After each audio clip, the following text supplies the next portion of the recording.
नमस्कार प्रेक्षकांनो, लग्नानंतर होईलच प्रेमच्या आजच्या भागामध्ये पार्थकडून जीवावर प्रश्नांचा भडीमार होणार आहे आणि नंदिनी सुद्धा जाब विचारणार आहे. चला तर पुढे बघूया ते प्रश्न नेमके काय असणार आहे. याला थंडी वाजत असते म्हणून जीवा त्याचं ब्लेझर तिला देतो आणि जेव्हा तिच्या कपाळाला हात लावून बघतो तर तिला ताप असतो. अगं आर्या, तुला तर ताप पण आलाय. जीवा तिची खूप काळजी घेते बघून पार्थला तर काही आवडत नाही.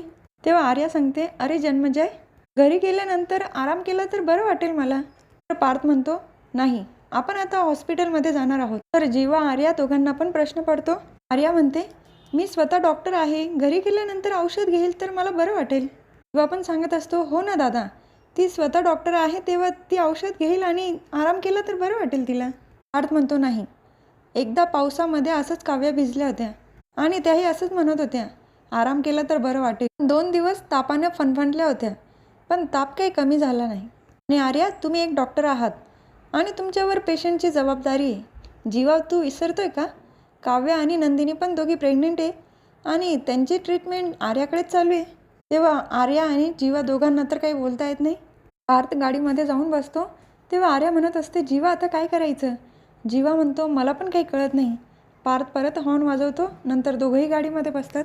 तर आर्या जीवाला मेसेज करते, मला खूप टेन्शन आलं आहे. जीवा आर्याकडे बघतो आणि तिला रिप्लाय पाठवतो, टेन्शन घेऊ नको, मी आहे तुझ्यासोबत, काही होणार नाही. पार्थचं दोघांकडे लक्ष असतं.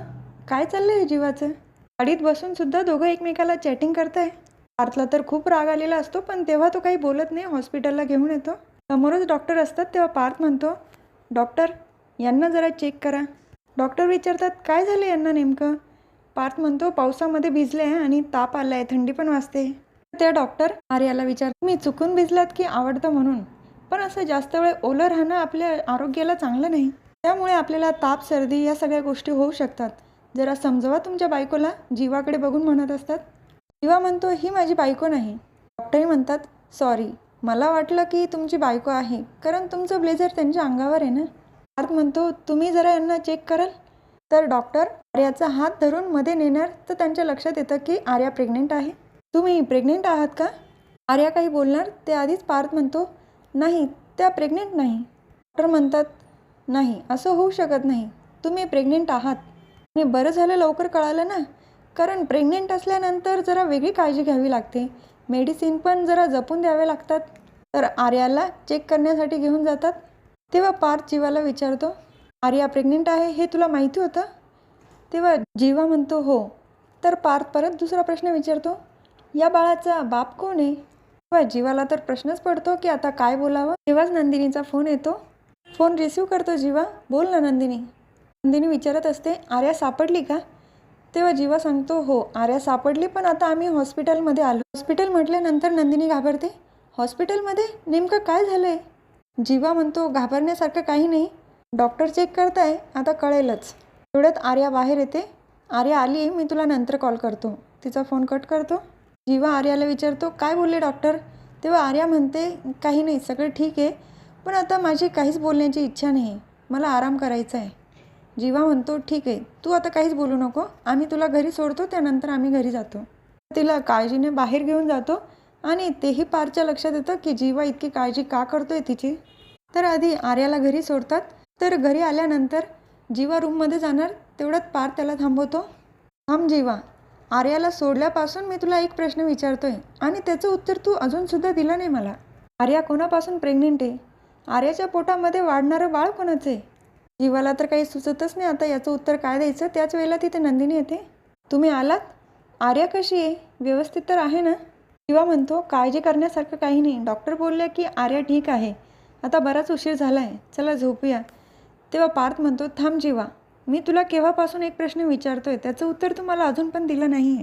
किती वेळ नजर चोरणार आहे आणि का लपवतोय तू असं? तुला नंदिनीला फसू देणार नाही. नंदिनी, आर्या जीवापासून प्रेग्नेंट आहे. ऐकल्यानंतर नंदिनीला धक्का बसतो. दोघे एकमेकाकडे बघतात. पार्थ म्हणतो, तू तर काही बोलूच नको, कारण मी स्वतःच्या कानाने ऐकलंय आर्या प्रेग्नेंट आहे. जीवा म्हणतो, आर्या प्रेग्नेंट आहे याचा अर्थ हा होतो का ती माझ्यापासून प्रेग्नेंट आहे? पार्थ म्हणतो, याचा अर्थ काय होतो? तुला काय वाटतं, तू डोळे बंद करून सगळं करशील आणि कोणाला काहीच दिसणार नाही? आर्या आणि तू एकमेकाला वडे काय भरवताय? अडगळीच्या रूममध्ये काय जाताय? नंदिनीच्या चोरओटीच्या दिवशी नंदिनीसोबत थांबायचं सोडून त्या आर्याला घेऊन तू अडगळीच्या रूममध्ये गेला? लाज नाही वाटली तुला? तर हे जीवा नंदिनी दोघांना पण माहिती होतं, पण आता नंदिनीला काही बोलता येत नाही ना. नंदिनी एवढंच नाही तर जीवा रोज आर्यासाठी आपल्या घरून टिफिनसुद्धा घेऊन जातो. आता नाही म्हणू नकोस, कारण आपण जेव्हा आर्याला बघायला तिच्या घरी गेलो तर आपल्या घरातला टिफिन मी तिच्या घरी बघितला. आणि रात्रीच्या वेळी माया अपार्टमेंटमध्ये जातो आर्याला भेटायला. तुला माहीत नसेल पण तुझ्या मोबाईलमध्ये लोकेशन ट्रॅपचा ॲप टाकला मी. ऐकल्यानंतर जीवा नंदिनी दोघांनाही धक्का बसतो. त्यामुळेच मला कळलं की काल रात्री तू कुठे होतास. जीवा लगेच त्याचा फोन चेक करतो. हे काय दादा, तुझा माझ्यावर एवढाही विश्वास नाही? माझ्या मोबाईलमध्ये तू लोकेशन ट्रॅपचा ॲप घेतला? आता तर मला तुझ्याशी काही बोलायचंच नाही. तिथून निघून जाणार असतो. पार्थ त्याचा हात धरून त्याला थांबवतो. थांब जीवा, तुला कळतंय का जीवा, तू भरकटतोय आणि तुला सावरणं हे माझी जबाबदारी आहे. तू काय म्हणतोय? मी जे काही बोललोय ते सगळं खोटं आहे. आणि आज तू काय केलं सांगू का नंदिनी? नंदिनी, आज आर्या आणि जीवा दोघं पण एकमेकाच्या मिठीमध्ये होते. हे ऐकल्यावर तर नंदिनीला पण धक्का बसतो. दादा, हे तू काय बोलतोय? असं काही झालेलं नाही, जीवा म्हणत असतो. तेव्हा पार्थ म्हणतो, मला वाटलंच होतं तू असंच म्हणशील, पण माझ्याकडे पुरावा आहे.